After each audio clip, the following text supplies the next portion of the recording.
Hello my dear friends, welcome to Tawani tutorials. मैं आपका दोस्त डॉक्टर आशीष टवानी स्वागत करता हूं एल्जेब्रा डेरिवेटिव्स में। हमारा टॉपिक है ऑप्टिकल एक्टिविटी। इसको स्टडी करने के लिए एक आइसोमेरिज्म हम डिस्कस कर रहे हैं जिसे ऑप्टिकल आइसोमेरिज्म बोलते हैं। हमें अब लाइट को समझना है। ऑप्टिक्स का मतलब स्टडी ऑफ लाइट। नेचर ने जो लाइट बनाई है, नेचुरल लाइट, इसको बोलते हैं ऑर्डिनरी मोनोक्रोम, ऑर्डिनरी लाइट बोलते हैं उसको, ordinary light. What is ordinary light, पहले इसको जान लो। इसका एक स्पेशल वैरायटी भी बताऊंगा।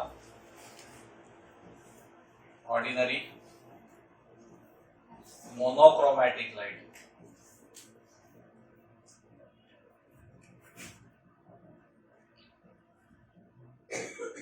आपने ये सुना है कि लाइट वेव्स के फॉर्म में ट्रैवल करती है। अब वेव बोले तो पत्थर पानी में डालो तो वेव बनती है। किस तरह से दिखती है वो wave? Crest, trough, crest, trough. Okay fine. अभी तक आपका अंडरस्टैंडिंग ये है कि अगर हमने पानी में पत्थर मारा, शांत पानी ऊपर में क्रेस्ट, नीचे में ट्रफ, ऐसे बनाता है, बराबर। अब लाइट की जो क्रेस्ट ट्रफ होती है, लाइट भी वेव है जो मीडियम में चलेगी या तो वैक्यूम में चलेगी, लेकिन उसके चलने का पैटर्न क्या है? समझ लो I am the source of light and light आपके तरफ आ रही है। सोर्स ऑफ लाइट हूं, लाइट आपके तरफ आ रही है, तो कैसे आएगी? क्रेस्ट ट्रफ ऐसे आएगी, ऐसे भी आएगी, क्रेस्ट ट्रफ ऐसे भी आएगी, ऐसे भी आएगी, क्रेस्ट ट्रफ ऐसे भी आएगी, ऐसे भी आएगी, क्रेस्ट ट्रफ। हाँ बिल्कुल सही। लहरा के बिल्कुल सही। बॉलीवुड के बहुत सारे डांस हमारे फिजिक्स और केमिस्ट्री से इंस्पायर्ड है, ठीक है। ऐसे बहुत चीजें होगी जो आप देखोगे। जितना प्रेम फिजिक्स और केमिस्ट्री से करोगे, उधर में तुमको दिखेगा वो। देखो कितने छोटे लोग हैं, यहीं से आइडिया चुरा चुरा के उधर डाले, ठीक है। तो कोरियोग्राफर आइडिया कहाँ से लाते? एक तो फॉरेन कंट्री का देख के चोर लेते, या तो फिर वो फिजिक्स के जानकार होते हैं या तो केमिस्ट्री के जानकार होते हैं और वहां से आइडिया ले लेते हैं, ठीक है। अब आपके पास एक नया करियर ऑप्शन आ गया, ठीक है। ऐसे ऐसे करते जाओ, वेव्स बनाते जाओ, नहीं तो ऐसे ऐसे करते जाओ, ब्रेक डांस वाली वेव बनाते जाओ और पैसा कमाओ। क्या लिखा है पढ़ने लिखने में जब सब कुछ है नाचने गाने में? चलो बातें खत्म करते हैं, काम की बात पे वापस आते हैं। वेव्स इस तरह से ऑसिलेट हो रही वर्टिकल प्लेन में, तो हॉरिजॉन्टल प्लेन में भी ऑसिलेट कर रही, वैसे डायगोनल प्लेन्स में भी ऑसिलेट कर रही। मतलब light is vibrating in all the planes. जब भी लाइट सभी प्लेन्स में वाइब्रेट होती है, light moving in all planes, all planes, तो उसको बोलते हैं ऑर्डिनरी लाइट। डायग्रामेटिकली इसे कैसे दिखाते हैं? लाइट वर्टिकल प्लेन में ऊपर क्रेस्ट, नीचे ट्रफ बना रही है, क्रेस्ट ट्रफ ऐसे आ रही है आपके पास। तो आप सामने से देखो तो आपको ऐसे दिखेगा। जैसे आप ट्रेन को साइड से देखते हो तो इंजन डब्बा सब नजर आता है, सामने से देखो पटरी के बीचों बीच में खड़े रहेगा तो सिर्फ वो इंजन दिखेगा, डब्बे सब इंजन के पीछे छुप जाएंगे। तो ये पहले क्रेस्ट ट्रफ के पीछे पूरी वेव छुप गई, आपको सिर्फ ऐसा व्यू दिखेगा। लेकिन साथ में हॉरिजॉन्टली भी क्रेस्ट ट्रफ बन रहे, डायगोनली भी क्रेस्ट ट्रफ बन रहे। तो हमने क्या किया, एक प्लस बनाया और एक मल्टीप्लिकेशन बनाया और सबको ऐसे एरो लगा दिया, ठीक है। ये एस्टेरिस्क मार्क नहीं हुआ, एस्टेरिस्क मार्क में एरो हेड्स नहीं लगते, ठीक है। और बनाने का प्रोसीजर वैसे ही है। इसको एनसर्कल कर देते कि भाई ये पूरा लाइट का पैकेट है आपकी तरफ आ रहा है, ट्यूब है लाइट के आपकी तरफ अप्रोच कर रही है, इसमें लाइट वर्टिकल, हॉरिजॉन्टल, डायगोनल हर प्लेन में घूम रहा है। इनफैक्ट यहाँ तो जीरो बोल तो 0 से 360 तक हर प्लेन में लाइट घूम रही है। जो दिखा है उस प्लेन में तो घूम ही रही है, जो बीच में वैकेंट स्पेसेस छोड़ दिया उनमें भी लाइट ऑसिलेट हो रही है डिफरेंट एंगल्स, ठीक है। इसको बोले ऑर्डिनरी लाइट। अब इसमें मैंने अगर मान लेते कि एक ही कलर की लाइट यूज करिए, ओनली रेड लाइट या ओनली ब्लू लाइट या ओनली ग्रीन लाइट या only yellow light, single colour की लाइट यूज करी है तो उसको बोलते हैं मोनोक्रोमैटिक लाइट। मोनो का मतलब सिंगल, अकेला, और क्रोमा ये वर्ड का मीनिंग होता है colour. Chroma word stands for single colour. तो कोई एक सिंगल कलर की लाइट का अगर प्रयोग किया जाए तो उसे मोनोक्रोमैटिक लाइट बोलते हैं, और वो मोनोक्रोमैटिक लाइट सभी प्लेन में घूम रही होगी तो ऑर्डिनरी मोनोक्रोमैटिक लाइट बोल देंगे। तो what is ordinary monochromatic light? The light which of single wavelength या single colour vibrating in all planes is called ordinary monochromatic light। मैंने सिंगल कलर के साथ एक वर्ड चिपकाया अभी सिंगल वेवलेंथ। फिजिक्स में आपको बताया जाएगा कि जैसे जैसे लाइट की हम वेवलेंथ बदलते हैं, जैसे जैसे हम लाइट की वेवलेंथ बदलते हैं वैसे से उसका कलर बदलता है। आपने विब्ग्योर के जो 7 कलर पढ़े हैं, एक बार आपने लिख दो VIBGYOR विब्ग्योर। तो वायलेट की वेवलेंथ छोटी, इंडिगो की थोड़ी बड़ी, ब्लू की थोड़ी और बड़ी, ग्रीन की और बड़ी, येलो की और बड़ी, ऑरेंज की और बड़ी, और रेड की सबसे बड़ी। मैं सबके स्टार्टिंग वैल्यू सेम रखा, लेकिन इधर देखते जाओ बढ़ते जा रहे हैं ना। तो वेवलेंथ क्या होता है? वेव की स्टार्टिंग क्रेस्ट होती है, एंडिंग ट्रफ पे होती है। क्रेस्ट से लेके ट्रफ तक की लेंथ को वेव लेंथ बोलते हैं। वेव यहां से क्रेस्ट से स्टार्ट हो रही, ट्रफ पे एंड हो रही, ये रहा वेवलेंथ। आप देख सकते हैं वेवलेंथ बढ़ते जा रही है, बराबर। सो अगर आपने वेवलेंथ बदली तो एक्चुअली क्या बदलेगा? कलर बदलेगा। तो फिजिक्स कहता है डिफरेंट कलर्स ऑफ लाइट, ध्यान से सुनना क्या होगा, different colours of light are due to different wavelengths. ये आपके फिजिक्स की किताबों में लिखा है। तो इसका कंक्लूजन ये बनाओगे, single colour of light is due to single wavelength, different colours are due to different wavelengths, इसका मतलब single colour is due to single wavelength. और उस सिंगल वेवलेंथ वाले लाइट का नाम रखा मोनोक्रोमैटिक लाइट। और ये मोनोक्रोमैटिक लाइट अगर सभी प्लेन में घूम रही होगी तो ऑर्डिनरी मोनोक्रोमैटिक लाइट। वर्ड समझ में आ गए? पक्का? अब दूसरी चीज हमें सीखनी है, प्लेन पोलराइज्ड लाइट।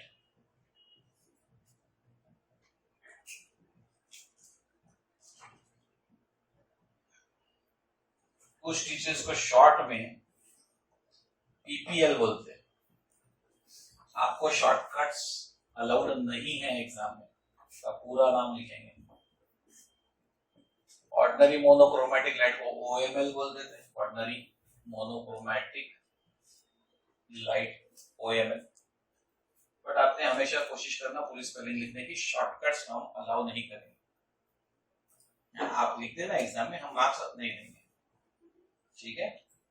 क्योंकि कुछ बच्चों को बड़ा बहुत क्लियर रहता है, सर ने शॉर्टकट बताया, अपन सब शॉर्टकट ही लिखूंगा एग्जाम में। प्रैक्टिस में भी शॉर्टकट्स, तो प्रैक्टिस में शॉर्टकट लिखते रहोगे तो एग्जाम में गलती से अननोइंगली शॉर्टकट ही लिख कर आ जाओगे। तो बेटर है कि जब प्रैक्टिस करते तब भी पूरी स्पेलिंग लिखना। तो हम टीचर्स लोग थोड़े कंफ्यूज रहते हैं, इतना लिखने में टाइम जाएगा तो टाइम बचाने के चक्कर में हम शॉर्टकट लिख देते हैं। लेकिन हमेशा ध्यान रखो, you are not allowed to write shortcuts in the exams, ठीक है? तो ये प्लेन पोलराइज्ड लाइट क्या है? ये लाइट ऑर्डिनरी वाली हर प्लेन में घूम रही थी। लाइट हर प्लेन में घूमने के बदले अगर सिर्फ एक ही प्लेन में घूमे, जैसे कि मैंने इस डायग्राम में सिर्फ वर्टिकल प्लेन दिखाया, हॉरिजॉन्टल गायब कर दिया, डायगोनल वाले प्लेन गायब कर दिए, तो लाइट अगर सिर्फ एक ही पर्टिकुलर प्लेन में घूमे तो उसे हम बोलते हैं प्लेन पोलराइज्ड लाइट। एक प्लेन में घूम रही है इसलिए प्लेन। अब वो ऑर्डिनरी बिहेवियर नहीं कर रही, तो स्पेशल बिहेवियर को पोलराइज्ड बिहेवियर बोलते हैं। लाइट की इस प्रॉपर्टी को पोलराइजेशन ऑफ लाइट बोलकर आप फिजिक्स में पढ़ोगे।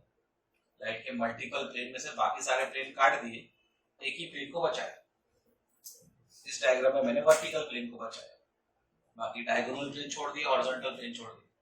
आप कोई भी एक प्लेन ले सकते हैं, सिर्फ हॉरिजॉन्टल लोगे तो बाकी सब छोड़ दो, सिर्फ वर्टिकल लोगे तो मैंने बाकी सब छोड़ दिए, राइट डायगोनल लोगे तो बाकी छोड़ दो, लेफ्ट डायगोनल लेंगे तो बाकी छोड़ दो, कोई एक प्लेन अलाउड है।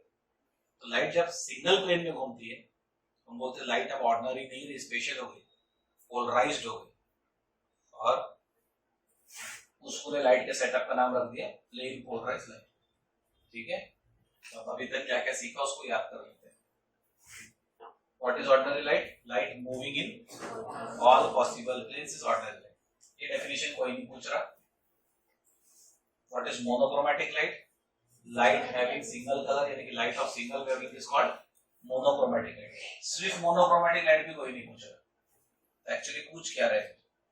Ordinary monochromatic light. तो जो ऑर्डिनरी लाइट और मोनोक्रोमैटिक लाइट की डेफिनेशन उससे जोड़ दो। ठीक है, क्या आप जोड़ के बनाओगे? लाइट ऑफ सिंगल वेवलेंथ, मतलब मैंने ये वर्ड कभी नहीं कवर किया।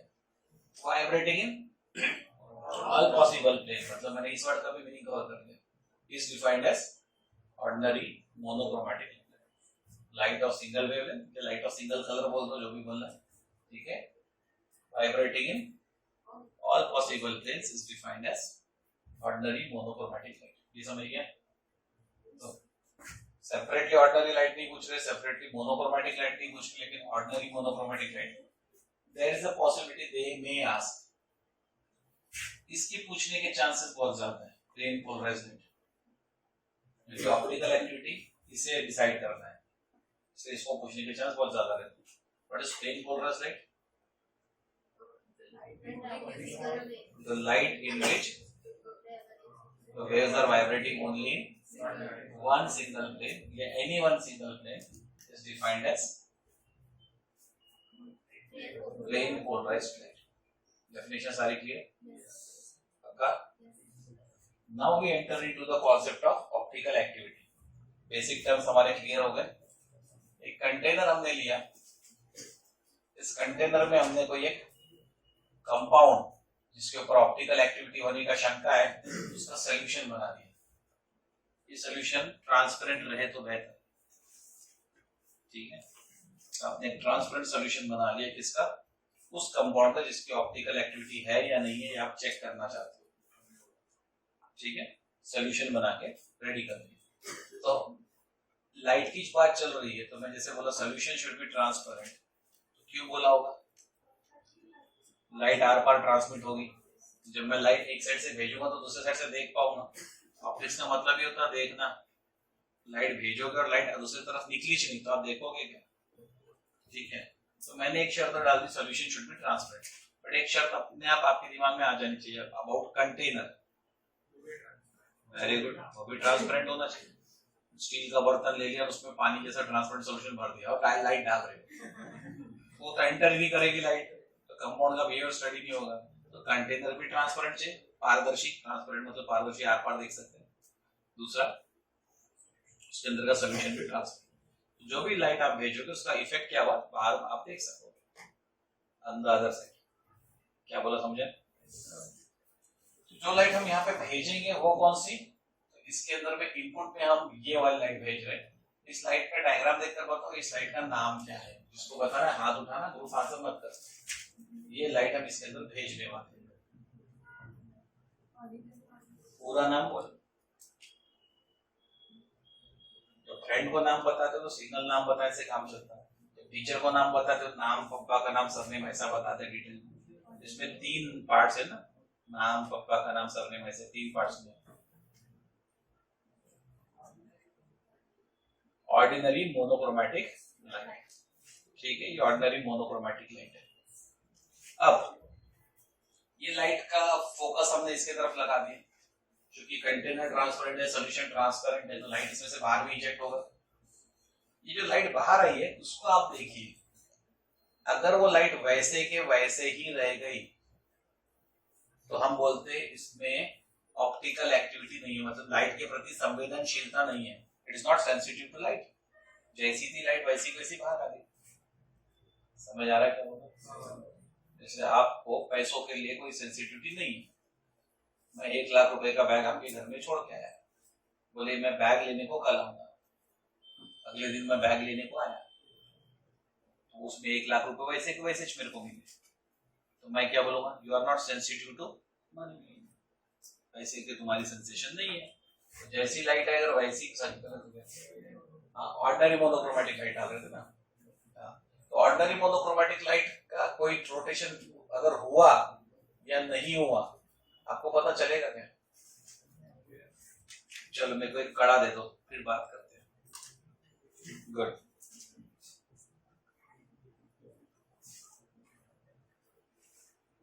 ये ऑर्डिनरी लाइट इसकी जैसी है, हमने इसको रोटेट कर दिया, तो जो ऐसा था वो ऐसे हो गया, और जो एक्चुअल में ऐसा था रोटेशन के बाद ऐसा हो गया। तो कहने का मतलब अगर मैंने ऐसे दो ही लाइन बना पा रहा हूँ अभी, ठीक है ना, 2 लाइन समझ रही, रोटेट करने के बाद भी शेप तो वही दिख रहा है, आपको पता चलेगा भी कि नहीं चलेगा रोटेशन हुआ या नहीं हुआ। इसलिए ऑप्टिकल एक्टिविटी की स्टडी में हम ऑर्डिनरी मोनोक्रोमेटिक लाइट का इस्तेमाल नहीं करते। समझ में आ रहा है? बिफोर रोटेशन ऐसा जो आपको व्यू दिख रहा है, आफ्टर रोटेशन भी व्यू ऐसा ही है ना। और ये जो डायगोनल्स रहेंगे, ये मान लो डायगोनल भी दिखा देता हूँ, ये रहे डायगोनल्स। बिफोर रोटेशन ऐसे दिख रहा है, आफ्टर रोटेशन फिर से क्रॉसेस दिखेगा। आपको रोटेशन हुआ या नहीं हुआ डिटेक्ट नहीं कर पाओगे। इसलिए इस पूरे एक्सपेरिमेंटेशन में हमें नेचर वाली जो लाइट थी ऑर्डिनरी मोनोक्रोमेटिक लाइट, इसका इस्तेमाल करते नहीं आते। करेंगे भी तो उसमें लाइट को सेंसिटिविटी थी या नहीं थी पता नहीं चल पाएगा। तो इसके लिए हमने क्या डिसाइड किया कि ये वाला सोर्स नहीं लेंगे,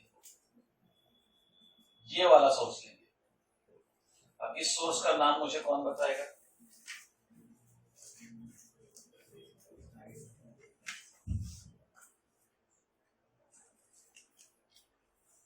यस, अच्छा ठीक है, बोल दिया, बोल आप रिपीट करो। ठीक है बेटा ना, बड़े आपने बताया, अच्छी बात है, very good. Plane polarised light, दो बच्चा कंफर्म कर दिया अपने को, प्लेन पोलराइज्ड लाइट। अभी ये लाइट एज इट इज ही बाहर आ गई, एक पॉसिबिलिटी। दूसरी पॉसिबिलिटी ये है कि ये लाइट घूम कर बाहर आई, तो मुझे ये लाइट घूमी या नहीं घूमी ये देखते आ जाएगा, नहीं आ जाएगा। इसलिए ऑर्डिनरी मोनोक्रोमेटिक लाइट का प्रयोग ना करते हुए हम लोग प्लेन पोलराइज्ड लाइट का प्रयोग करते हैं, ताकि रोटेशन हुआ या नहीं हुआ ये हमें समझ में आए। क्या बोला, समझ में आ गया? तो अगर इसने रोटेट नहीं किया तो ये मेरे लिए ऑप्टिकल एक्टिविटी के दायरे के बाहर चला गया। ऑप्टिकल एक्टिविटीज में है नहीं, लाइट के प्रति संवेदनशीलता है नहीं, नो सेंसिटिविटी टुवर्ड्स लाइट। अगर ऐसा रहा जैसा भेजा वैसे ही बाहर निकल गया, नो सेंसिटिविटी। पिछली बार ड्राइंग में गलत बना दिया था मैंने, ये भी करेक्ट हो गया। लेकिन अगर मेरे को ऑप्टिकल एक्टिविटी बतानी है तो इसमें रोटेशन दिखेगा। तो इनपुट में हमने रोटेशन नहीं दिया, लेकिन आउटपुट में लाइट रोटेटेड दिख रही है, तो हम बोलते हैं इसके पास ऑप्टिकल सेंसिटिविटी है, मतलब लाइट के प्रति सेंसिटिविटी है। This is optically active compound. इस कंपाउंड को क्या बोलूंगा? अगर उसने लाइट को रोटेट कर दिया, कितना रोटेट करता है वो उसकी स्ट्रेंथ के ऊपर डिपेंड करेगा। पर रोटेशन हुआ, अगर रोटेशन हुआ तो मतलब इसमें लाइट को घुमाने की क्षमता है, लाइट के प्रति संवेदनशीलता है, तो इसको मैं क्या बोलूंगा? This is a optically active compound. ठीक है, नाम समझे इसका क्या रखा? Optically active compound.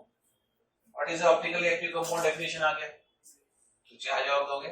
Compounds whose solutions, compound नहीं रोटेट कर रहा, कंपाउंड तो सॉल्यूशन रोटेट कर रहा है। Compounds whose solution rotate the plane polarized light। किसको रोटेट किया उसने? ऑर्डिनरी लाइट को रोटेट किया क्या?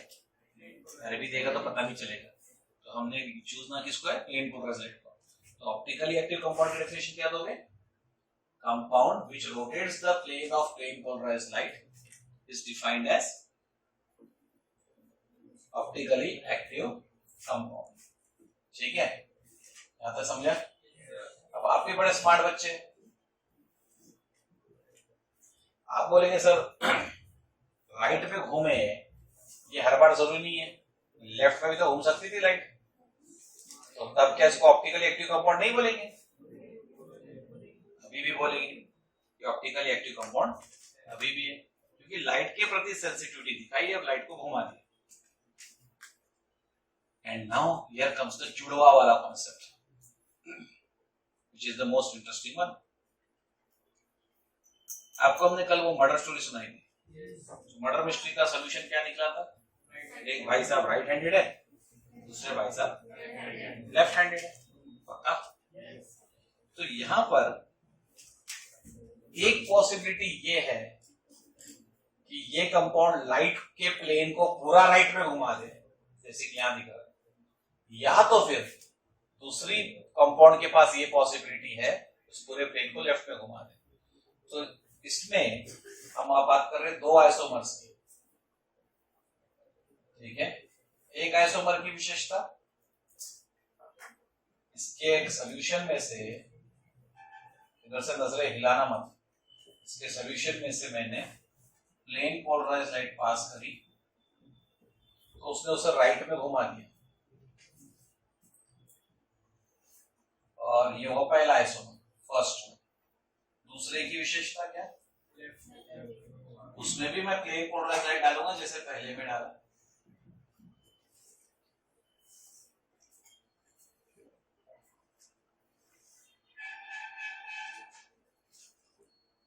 लेकिन लाइट का रोटेशन किधर आ गया, टुवर्ड्स लेफ्ट।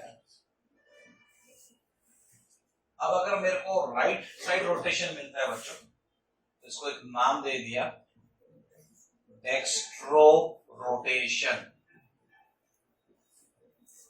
और लेफ्ट साइड रोटेशन मिला तो लीवो रोटेशन। मैं आपको इसके पहले भी समझा चुका हूं कि इंग्लिश बड़ी कच्ची भाषा है, उसके शब्दों की बहुत कमी है, तो कभी ग्रीक, कभी लैटिन, कभी फ्रेंच, दूसरी भाषाओं से शब्द चोरते रहा है, ठीक है। ये भी चोरी का शब्द है। डेक्स्ट्रो वर्ड का मतलब होता है इंग्लिश भाषा में राइट, और लीवो वर्ड का इंग्लिश भाषा में मीनिंग होता है लेफ्ट। एज ए स्टूडेंट आप कैसे रखना, L for laevo, L for left, जो दूसरा है वो पक्का राइट होगा। लीवो से लेफ्ट याद रहिए ना, एल एल, तो फिर दूसरा वाला राइट है, ऐसा सोच सकते हैं, ठीक है। तो आपसे हम एक्सपेक्ट करेंगे डेक्स्ट्रो और लीवो वर्ड को। तो ऑप्टिकली एक्टिव कंपाउंड के दो पैटर्न्स हो गए, उसका एक आइसोमर लाइट को राइट में रोटेट कर रहा, तो हम इसको बोलते हैं डेक्स्ट्रो आइसोमर। डेक्स्ट्रो आइसोमर किसका, of this optically active compound. और जो उसका जुड़वा भाई लाइट को लेफ्ट में रोटेट करता है उसे बोलेंगे लीवो आइसोमर। लीवो का मतलब लेफ्ट, ठीक है, of this optically active compound. तो इस ऑप्टिकली एक्टिव कंपाउंड के दो जुड़वा भाई है, वो एक अकेला नहीं है, वो दो कंपाउंड्स, जिसमें से एक कंपाउंड लाइट को राइट पे रोटेट करता है और उसी का जुड़वा दूसरा भाई कंपाउंड लाइट को लेफ्ट में रोटेट करता है।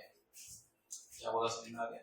तो दो कंपाउंड्स है, physical property same, chemical property same, molecular formula same, structural formula same, everything same to same, except उनका behaviour towards light is different. एक ने लाइट को राइट में रोटेट कर देना और दूसरे भाई ने लाइट को लेफ्ट में रोटेट कर देना।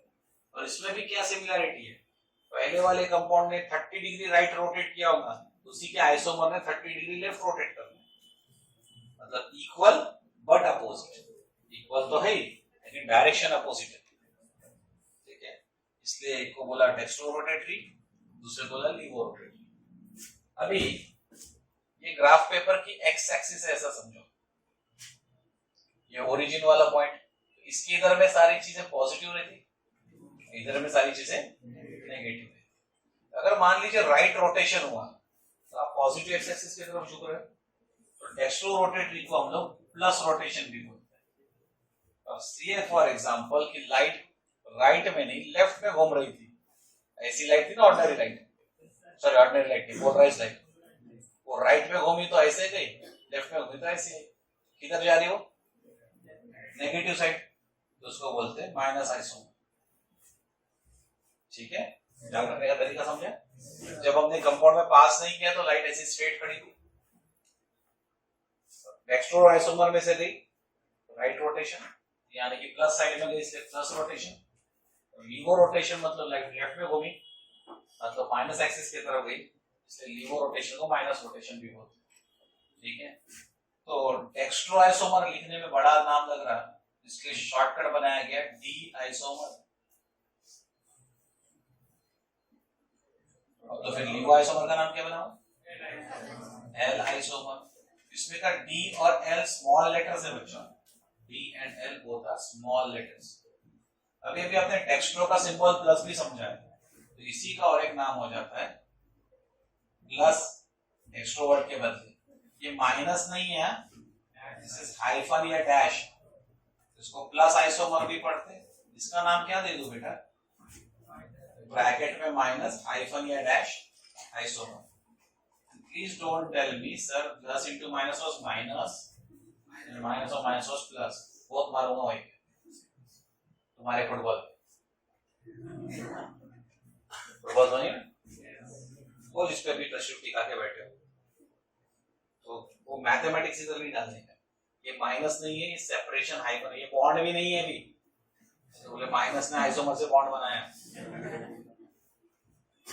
ये वाला माइनस जो ब्रैकेट में वो लीवो को रिप्रेजेंट कर रहा है, ये जो माइनस जैसा दिख रहा है जो माइनस नहीं है वो सेपरेशन को डिस्टिंग्विश कर रहा है, मतलब पार्टीशन का काम कर रहा है इस सिंबल को उस सिंबल से, या हाइफन बोल दो आप जैसा बोलना चाहे। वैसे यहाँ पे plus is representing dextro rotation या राइट रोटेशन, और माइनस नहीं है, ये हाइफन है बिटवीन दीस टू टर्म्स। समझ गया, प्लस माइनस माइनस माइनस ये संधि सिखा रहे हैं। ब्रैकेट में जो लिखा वो इन सिंबल्स को रिप्लेस कर रहे हैं, स्मॉल डी और स्मॉल एल। यानी हम ये बोलना चाह रहे हैं कि small D is represented by the symbol plus bracket में, और small L is represented by symbol minus L in the bracket. Sir upon ordinary monochromatic light इसको यूज नहीं कर सकते, मुझे समझ में नहीं आएगा। हाँ, लेकिन जरूरी थोड़ी है कि 90 डिग्री ऐसे 30 डिग्री भी तो घूम सकता है। घुमा ना, एक काम कर, साइकिल का टायर लेके आ जिसमें स्पोक्स लगे। मैंने तुमको इतना नहीं बोला कि इतनी चलाई ट्रेस है, मतलब 0 से 360 डिग्री में पूरी एरिया जो मैंने नहीं भी दिखाई है वहां पे भी लाइट रेस है। अब तो हर एक डिग्री से घुमा, 360 स्पोक का टायर ले ले, तो अब यहाँ पर भी जितने मैंने बनाया तो 45 का रोटेशन करते चलते, तो पता ही नहीं चलेगा रोटेशन हुआ या नहीं हुआ। लेकिन अगर मैं 360 डिग्री में 360 लाइंस बना दूं और रोटेट करते बैठ रहा, for every 1 degree rotation I can not detect the rotation हुआ नहीं। ठीक है ना, ऐसा थोड़ी है कि जहां मैंने लाइट रेस की दिखाई वहां पे उजाला और बीच में अंधेरा है, उजाला तो सब तरफ है, मतलब जो जगह में ड्रॉ नहीं किया वहां पर भी लाइट रेस है। क्या होता है, डायग्राम खिचड़ी बन जाता, और हमें सिंबॉलिक रिप्रेजेंटेशन चाहिए, इसलिए हम इतना दिखा के रुक जाते हैं। लेकिन जो जो नहीं दिखाया वो सब भी लाइट रेस है, मतलब इसके ऐसे इमीडिएट बाजू में से, इसके ऐसे बाजू में से, ऐसे बाजू में से, समझ में आ रहा है? जो भी खाली खाली जगह दिख रही है सब आपको लाइट रेस से भर दो। अब इसको बनाने के बाद क्या होगा रे बाबा, इसको बनाने में बहुत खिचड़ी बन जाएगी, इसमें पूरा ये भर जाएगा। अब बताओ रे बाबा क्या रोटेशन हो रहा, किसका हो रहा, किधर। ठीक है, मैंने थोड़ा गंदा बना लिया, अच्छे से बना लोगे तब भी आपको रोटेशन समझ में नहीं आएगा, बहुत कंफ्यूजिंग हो जाता है, इसलिए लिमिटेड रेस के साथ दिखाया जाता है। ठीक है, इसलिए जब मैं समझाता हूँ ना बेटा, एक थोड़ी सी रिक्वेस्ट है कि मेरे एक एक वर्ड पे ध्यान दो, रादर देन पड़ोसी के साथ 2-4 वर्ड डिस्कस जो करते हैं वो बंद कर दो। पड़ोसी आपसे ज्यादा बड़ा ज्ञानी है ही नहीं, ठीक है, लेकिन इतना तो पक्का कि आपको जितना आता है उससे थोड़ा सा ज्यादा मुझे आता है, इतना तो मान लो, तो थोड़े से ज्यादा के लिए थोड़ा सा ज्यादा कंसंट्रेशन मेरे तरफ कर लो। तो जो बताई हुई बात है वो वहीं से आपकी चीजें क्लियर होती है। मुझे पता है डाउट्स आते हैं, तब आते जब हमने बताया नहीं तब आने चाहिए, बताया उसके बाद भी डाउट आ रहा तो इसका साफ मतलब है कि you are not attentive when you are explaining. ठीक है, आप डाउट्स पूछते मुझे बहुत अच्छा लगता है, लेकिन अगर आप किसी गलत समय पे उसको पूछते हैं तो पूरा फ्लो रुक जाता है पढ़ाने का। अगर आपको लगता है आपने कुछ सुना या उस सुनने के बाद आपको कुछ कंफ्यूजन क्रिएट हो गया, तो let me finish off my sentences, उस आर्टिकल को 5-10 मिनट में कहीं ना कहीं हम खत्म कर रहे हैं, and keep your question reserve till that time. यानी क्या है कि वो सिर्फ 2 लोग का कम्युनिकेशन नहीं बचता, फिर नहीं तो क्या होता है जब एक बच्चा क्वेश्चन पूछ रहा है, टीचर आंसर कर रहा है, बाकी क्लास उतने देर के लिए कट ऑफ हो जाती है, तो हम लोग सुनने की कोशिश करते हैं, मतलब उसका क्वेश्चन है वो जाने।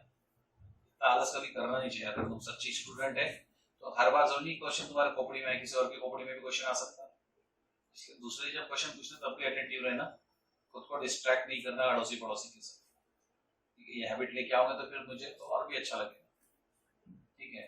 और एक रिक्वेस्ट है कि जब तक क्वेश्चंस उस समय जो मेरा सेंटेंस कंप्लीट हो रहा है या आर्टिकल कंप्लीट हो रहा है उस समय के लिए थोड़ा सा रोक लो, नोट कर लो, भूल ना जाओ करके। जैसे ही मैं कंप्लीट करता हूँ आप अपना क्वेश्चन मेरी फायर कर दो, ठीक है। अगर उससे रिलेटेड हमने कुछ बताया हुआ तो वो चीज रिवाइज कर देंगे जैसे इस क्वेश्चन में किया था, और अगर नहीं बताया तो आपको कुछ नए से क्लैरिटी दे देंगे आपके डाउट की, ठीक है।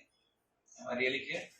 But humble talk with me, not humble talk with your friends during the lecture hours. समझिए क्या बोला? दोस्त सहेली से बात करके कोई फायदा नहीं है। आवाज यहाँ तक मेरे कान में आती है, मैं तो सोच रहा हूँ रिकॉर्डिंग सच्ची में पूरा बंद कर दूं, उसके बाद क्या होगा, जो बच्चा बात कर रहा है मैं वहां तक जाके उसको ठोक दूंगा, है ना। एक दो को ठोक दिया कि बाकी पूरी क्लास बराबर शांत है। स्कूल में इसलिए तो अभी काफी स्कूल में ठोका ही चालू है, ऑफिशियली बैंड है, अनऑफिशियली टीचर ठोकते हैं मस्त, तो वो भी सबके सामने ठोकते हैं।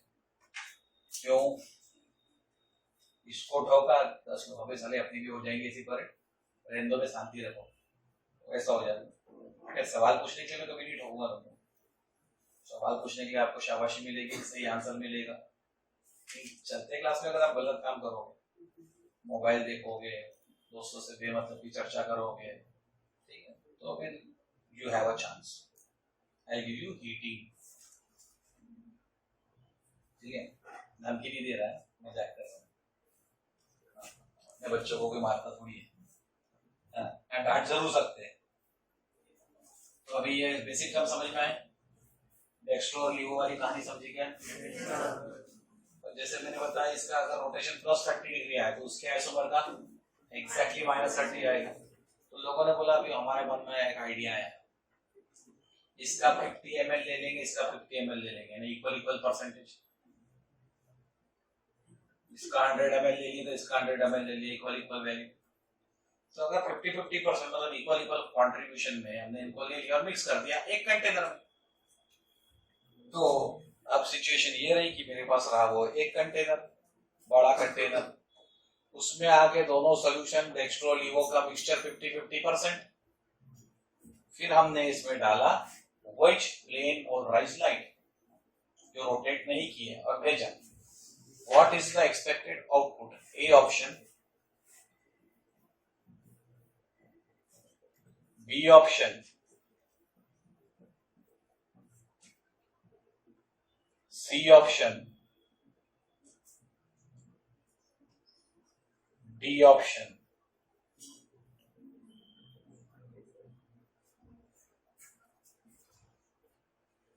क्या बोला सुना? इसमें क्या क्या है? 50% of dextro isomer plus 50% of laevo isomer. Isomer बोलते कंपाउंड एक ही हुआ, same compound, same molecular formula, same structural formula, same compound के दो अलग अलग आइसोमर इक्वल प्रोपोर्शन में डाल दिए। अब 4 चॉइसेस दिए आउटपुट में। अच्छा आपको बता दूं कि आप में से किसी ने एक्सपेरिमेंट पहले किया नहीं, कॉन्सेप्ट ही तो पहली बार देख रहे होंगे, सुन रहे होंगे। तो अब मैं आपकी इमेजिनेशन स्ट्रेंथ को चेक कर रहा हूँ, आप कितना अच्छे से कंसेप्ट को पकड़े। कंसेप्ट ढंग से पकड़ा है तो आंसर भी देने की क्षमता आ जानी चाहिए, ठीक है। इसको बोलते हैं क्रिटिकल थिंकिंग। इस तरह की थिंकिंग पढ़ाओगे तो दुनिया के हर एग्जाम को क्रैक कर दोगे। चलो रिवर्स ऑर्डर में चलते हैं, मुझे उल्टे सुल्टे आंसर भी दिख रहे हैं। ऑप्शन डी,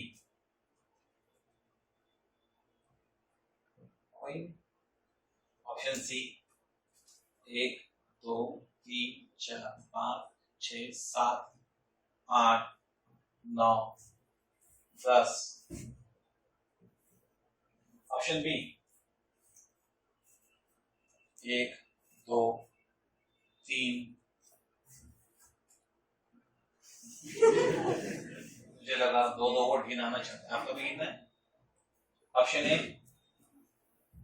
उड़ी बाबा, बहुत सारे लोग हैं। एन मतलब मैनी, एन का मतलब होता है मैनी। साइंस में जब भी एन लिखते हैं तो बहुत सारा नंबर, बहुत बड़ा नंबर होता है, ठीक है। किसको यकीन है कि उसका आंसर सही है? चलो मैं थोड़े से ना 50-50 करता, मेरे अंदर अमिताभ बच्चन वाली फीलिंग लाता हूँ, ठीक है। क्या बोले बेटा?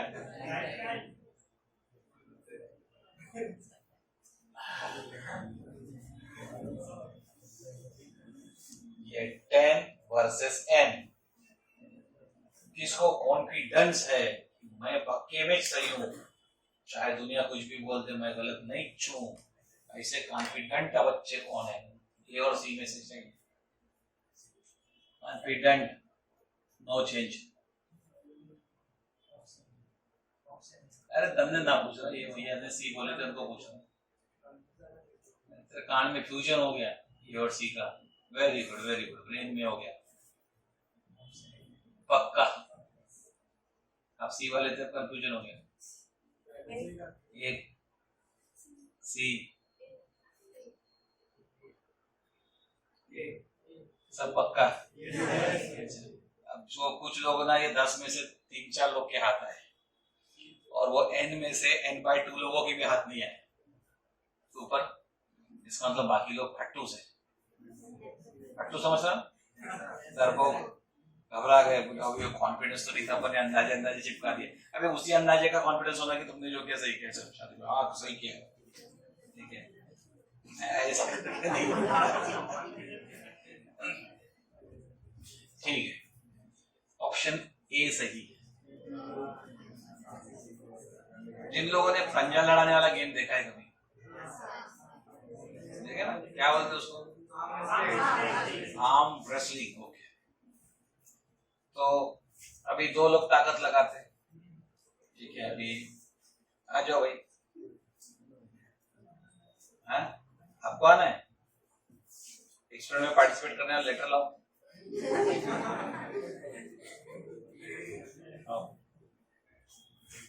ठीक है, ऐसा मान लो कि इनकी ताकत और मेरी ताकत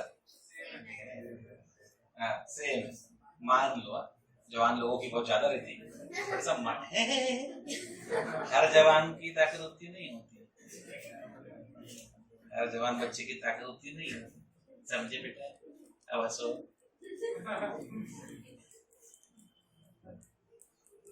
ठीक है, अरे कार बीमारी लेके चल रहा है, इतनी भारी वाली, अरे इतनी डिजाइन, लड़कियों शर्म आ जाए, इतनी डिजाइन लगा के रखे, गलती से तो दाढ़ी नहीं आ रही तेरे को।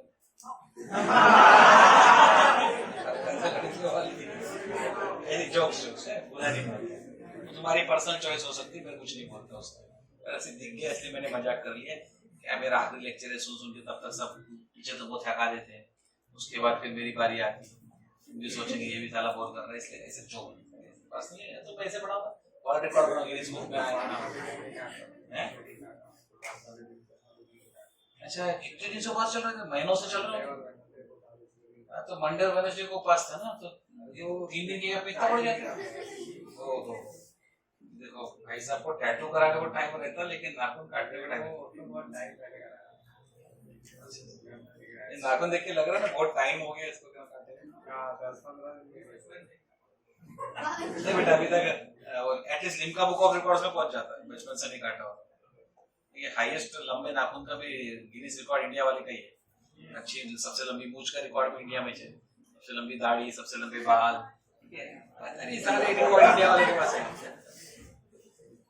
बेटा बाल जहाँ देखो बचपन से है उनकी बात कर रहे हैं।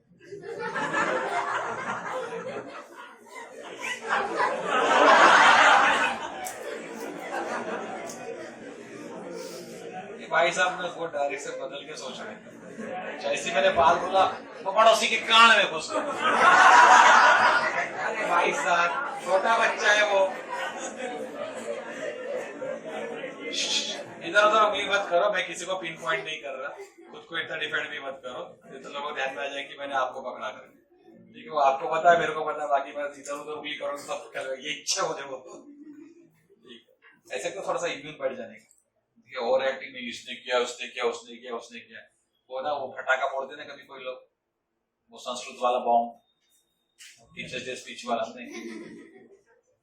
सबका वो स्पीच देता ना, फटाके 3 तरीके से सुनाता है वो, तो कभी कोई फटाका छोड़ दिया और फिर लोग पूछते भीड़ में ये कौन, ये होगा ये होगा ये होगा ये, इधर से आ रही इधर से, तो समझ जाना जो बोल रहा है वही चलेगा। जैसे वही वाली कहानी यहाँ पे लागू है, इसके ऊपर उसके ऊपर नहीं ढकेलने। ठीक है, अभी हम लोग क्या बोल रहे थे, टॉपिक में रहने का, बैठने का, हम लोग बहुत इधर उधर जाते हैं। तो ताकत में हम दोनों भाई इक्वल, नहीं, बाप बेटे इक्वल चलेगा ना? हाँ ठीक है, बेटा बोला है, दाढ़ी वाली बेटी नहीं बोला। उसे कंफ्यूजन में नहीं जाना। अब हमने डिसाइड कर लिया पंजा लड़ाना। अगर ये कमजोर होता, ठीक है, अभी आप ऐसे व्यू में आते कि ऐसे व्यू में, इसका हाथ देखने का है, तो तुम्हारा राइट किधर है? इस तरफ। तो अगर ये कमजोर होता तो मैं इसको इधर घुमा देता, तो तुम्हारे हिसाब से रोटेशन लाइट का किधर दिख रहा? राइट में। तुम कौन सा रोटेशन बोलते हैं? Dextro rotation.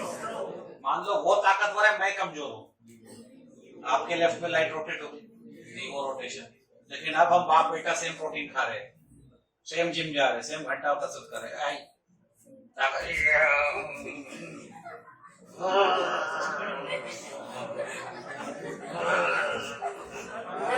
इधर भी नहीं जा रहा। मतलब मेरी ताकत को ये भाई साहब की ताकत पर है। हाँ, कॉम्पनसेशन बोलते हैं हम इसको। मेरी ताकत को इसकी ताकत ने कॉम्पनसेट कर दिया, इसलिए ना डेक्स्ट्रो रोटेशन मिल रहा ना लीवो रोटेशन मिल रहा। ठीक है, तो लाइट पहले भी स्ट्रेट थी, अभी भी स्ट्रेट ही रहेगी। सबको समझा? स्पेशली वो बच्चे लोग जिन्होंने आंसर नहीं दिया, थैंक यू बेटा। वो 10 लोग जिन्होंने गलती किया, जिन्होंने ये 3 लोगों ने गलती किया, और ये कुछ लोग जो आंसर नहीं किया किधर भी, वो सब लोग को क्लियर है। बाकी तो मेरे ख्याल से ये लोग को पहले से क्लियर हो गया होगा कि क्यों ये सही था। ठीक है, कुछ लोगों का कॉन्फिडेंस ऊपर नीचे हो गया था, तो कॉन्फिडेंस पर टिके रहना बेटा।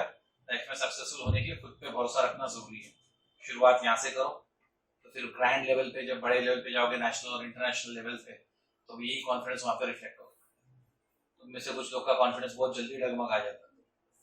ठीक है, 1-2 टेस्ट में मार्क्स कम आ गए, मैं साइंस लेके गलती तो नहीं किया। 1-2 टेस्ट में कुछ समझा नहीं, पूछा क्या, मेरे को नीट नहीं करना चाहिए था, ठीक है, मेरे को जेडबल ही नहीं करना चाहिए था, मेरे को एमएसटीसीटी तो फालतू कर रहा था, मैं नहीं करना चाहिए था। ये तुम्हारा प्रॉब्लम है, इधर का प्रॉब्लम है वो। तो तुमने अपनी पागल दुनिया बना के रखी है, और ऐसे पागलों की दुनिया में कभी नहीं। मैं तो चाहता हूँ लोग ऐसे पागलपन करें, कॉम्पिटिशन कम हो जाता है, तो मेहनत करने वालों का स्कोर अपने आप ही बढ़ जाता है। ठीक है, अपने आप को अंडर एस्टिमेट करना शुरू मत करो। टॉपर्स के साथ भी वैसे होता है। One of your senior expected toppers yesterday had a talk with me। कल उनका जो टेस्ट था, उसमें वो भाई साहब के मार्क्स कम आएंगे, उनका अंदाजा हो गया, तो उन्होंने पेपर वैल्यूएशन ही नहीं किया। एबीसीडी हम डिक्टेट करके कराते ना, तो भाई साहब पेपर का वैल्यूएशन जब चल रहा हो, क्लास छोड़ के भाग गए। एक्सपेक्टेड टॉपर, मतलब मेरा प्रिपरेशन कम हुआ था, मेरे मार्क्स कम आने वाले नहीं, ही वेंट इनटू डिप्रेशन। 2 साल से बढ़िया कर रहा है, अचानक कल टेस्ट देने के जस्ट बाद डिप्रेशन में गया। किसी के साथ भी हो सकता है। मेरे को जमेगा क्या, मेरे को होएगा क्या, मेरे से नहीं होएगा क्या, मेरे को अभी इतना कंपटीशन में क्या करूंगा। ठीक है,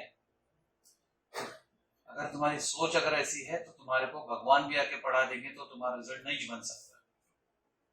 तुमको बाप दादाओं ने डायरेक्ट पैसे दिलाकर एडमिशन करवा दी, तब भी तुम वहां पे फेल होने वाले। तुमने अपनी सोच वैसी बना के, सोच को क्लियर करो। हमने मराठी मीडियम में बच्चे पढ़े, 45% मार्क्स लाए हुए बच्चे, उनको एमबीबीएस में पहुंचाया है। हमारा इंस्टीट्यूट ऐसे काम कर चुका है इन द पास्ट।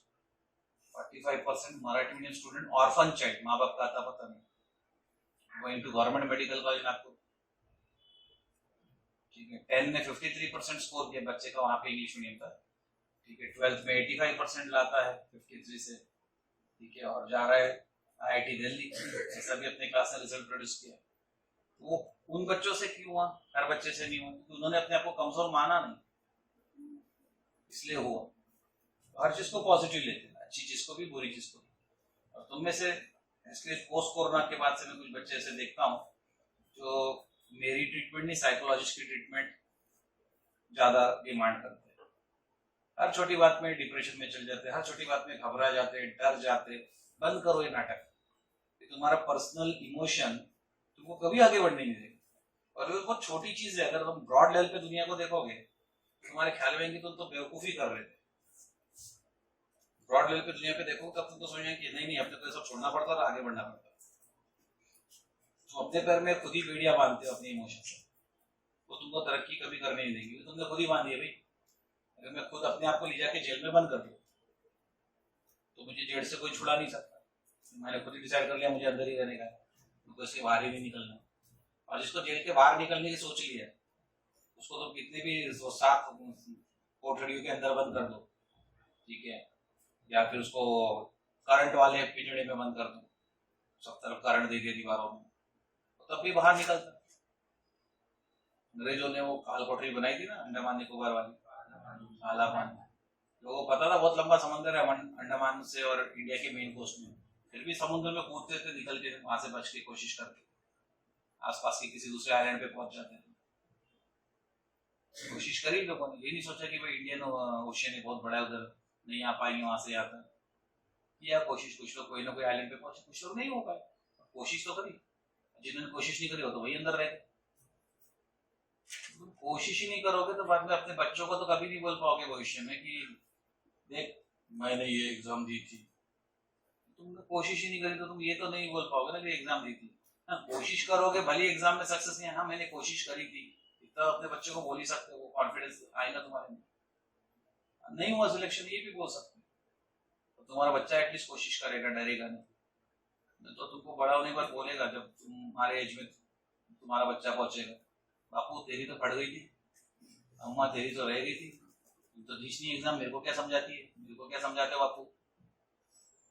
तो तुम समझा ही नहीं पाओगे उसको भी पढ़ना पड़ता, लेकिन उस समय तुमको पढ़ाई की इंपॉर्टेंस समझ जाएगी। इस सब में आपके पेरेंट्स की फीडबैक के बेसिस पे बोल रहा हूँ, आपके मतलब ओवर दिस इयर्स में जो पेरेंट्स से मिला, कई चीजें वो खुद के डर के मारे हासिल नहीं कर पाए थे उस एज में जब वो आपके एज के थे। खुद का इमोशन, खुद का डर, कभी कभी सिचुएशंस, परिस्थिति, लेकिन कई केसेस में डर था उनका खुद का कि नहीं होगा मेरे से, या मैं कर पाऊंगा क्या, स्ट्रेस बढ़ जाता, टेंशन हो जाता, ठीक है, किसी किसी का फाइनेंशियल प्रॉब्लम था, सबका कुछ अलग अलग रहता। तो जो डर के मारे नहीं कर रहे, घबरा के नहीं कर रहे, वो बेवकूफी कर रहे। आप किसी टॉपिक में स्ट्रेंथ नहीं ला पा रहे, इसका मतलब ये नहीं कि आप पूरे सिलेबस में स्ट्रेंथ नहीं ला पाओगे, ठीक है। जिसको ऑर्गेनिक बहुत अच्छी जम रही है ना बेटा, अभी गारंटी से वो तुमको फिजिकल केमिस्ट्री में बहुत स्ट्रगल करना पड़ेगा, और जो आज बहुत स्ट्रगल कर रहे हैं ऑर्गेनिक में, उनको फिजिकल केमिस्ट्री मक्खन जैसे समझेगी कि हर एक कमरे में एक अलग सेटअप का है, ये सब अलग अलग तरीके से चलने वाले कॉन्सेप्ट है। ऑर्गेनिक में मेमोरी बहुत लगती, आप मेमोरी के अच्छे धनी है तो आपको फटाफट ऑर्गेनिक जमेगी, आपकी मेमोरी चीजें रट नहीं सकती, आपको ऑर्गेनिक में हमेशा तकलीफ है। जिसकी मेमोरी रट्टा नहीं मार सकती, वो उसकी मेमोरी एनालिटिकल वाली रहती है, उसको एनालिटिकल केमिस्ट्री की फिजिकल केमिस्ट्री धड़क धड़ जमती है, और बाकी बच्चे देखते रहेंगे कैसे कर रहा है। नेचर ने एक बराबर बैलेंस बना के रखा है, किसी को किसी में स्ट्रांग बनाया तो उसी को किसी दूसरे में वीक बनाया। और डे 1 पे आप खुद का जजमेंट कैसे लग सकते हैं, समुद्र में कूदेंगे नहीं तो कहाँ का पानी गर्म है, कहाँ का ठंडा है, कहाँ पे लहरें ज्यादा आती, कहाँ पे कम, कहाँ पे मच्छी मिलती, कहाँ मगरमच्छ, तुमको तो पता ही नहीं है। तो कूदना पड़ेगा, आर पार जाने की कोशिश करना पड़ेगा, ठीक है। इसलिए आपस में बातें बंद करो, अपने आप से बात करना बंद करो। काफी बच्चे घर में अकेले बैठे बैठे अपने आप से बात करते, जिसको ये बीमारी है अपने आप से बात करने की, वो तरक्की नहीं करेगा जिंदगी में, क्योंकि उसके दिमाग में सबसे पहले ना खुद को नीचे देखने की आदत पड़ जाती है। अपने आप से बात करने वाला वही व्यक्ति सक्सेसफुल है जो अपने आप से आंखों में आंख डाल के कांच में देखता है, कांच में देखकर अपने आप से बात करता है कि नहीं मेरे को अब ये घर में नहीं, मेरे को इससे बड़े घर में जाना है। उससे बड़े घर में जाना है मतलब शादी बनाना, ये नहीं, ठीक है। इससे बड़े घर में जाना मतलब उनको मेहनत करना है, रिचनेस गैदर करनी है, नॉलेज की भी, पैसों की भी, सुख सुविधाओं की भी। इस विजन से सोचो। आपके पेरेंट्स के बचपने का हार्डवर्क देखो और अभी उनका लाइफ देखो, तो कहीं ना कहीं स्ट्रगल कम हुआ होगा, एफर्ट्स जो उन्होंने लगाया उसको, आपके एफर्ट्स और भी कम लगने चाहिए और आउटपुट ज्यादा मिलना चाहिए, इसलिए उन्होंने आपको यहाँ भेजा, ठीक है। इसलिए सिंपल सजेशन है, खुद से इंट्रोवर्ट बन के बातें मत करो, खुद को डिप्रेशन में मत डालो, बात करना ही नहीं खुद से, और अगर करना है तो कांच में देखकर बात करो, अपनी आंख में आंख डाल के बात करो अपनी मिरर इमेज के साथ, see the change in yourself.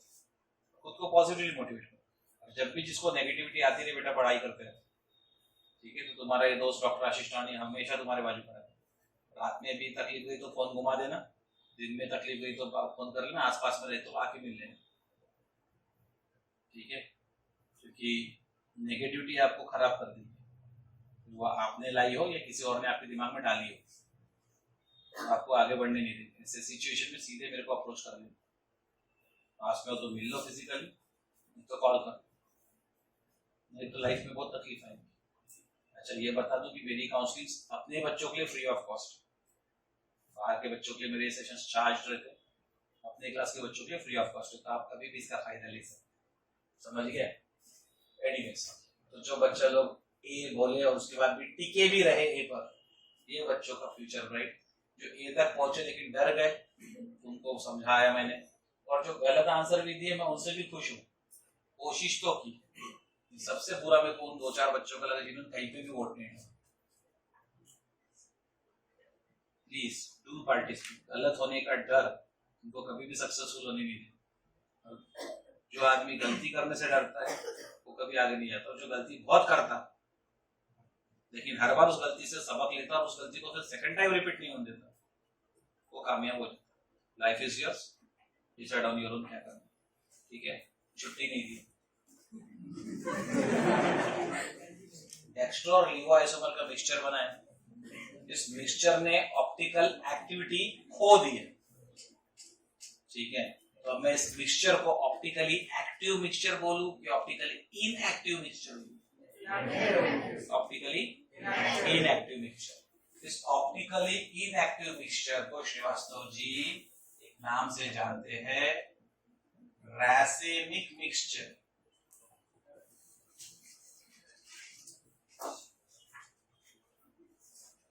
रैसेमिक mixture separately एक मार्क की डेफिनेशन आ सकती है, व्हाट इज रैसेमिक मिक्सचर? तो बोलना when 50% of dextroisomer is mixed with 50% of levoisomer of same compound, then the plane polarized light do not show any rotation. Such a optically inactive compound is called racemic mixture. ठीक है? अब एक separate एक mark का question आपको पूछ सकते हैं, what happens if I separate the components of racemic mixture from one another? इसके अंदर जो 50% डेक्स्ट्रो है उसको अलग कंटेनर में शिफ्ट कर देता हूँ और 50% लीवो अलग जगह पे रख देता हूँ, या इसी में बचा के रख लो जैसे भी करना। इन दोनों को 2 सेपरेट कंटेनर में डाल दिए। सेपरेशन करने की टेक्निक्स क्या है वो कोर्स में नहीं है। somehow I could separate them, 2 अलग अलग कंटेनर में डाल दिया, एक में डेक्स्ट्रो ओनली, एक में लीवो only. Now the question comes, तो इस बार डरना मत, आंसर करना, ठीक है? जिस कंटेनर में मैंने डेक्स्ट्रो रोटरी कंपाउंड आइसोलेट कर लिया आफ्टर दिस कंपनसेशन, ध्यान दो कि रैसेमिक मिक्सचर में ऑप्टिकल एक्टिविटी इज लॉस्ट, बराबर? ऑप्टिकली इनएक्टिव हो चुका है। ऑप्टिकली इनएक्टिव हो जाने के बाद इसमें से डेक्स्ट्रो आइसोमर निकाल के अलग कंटेनर में डाला, इस लीवो आइसोमर को सेपरेट करके दूसरे कंटेनर में डाला, और अब इनमें मैंने लाइट भेजी, कौन सी वाली?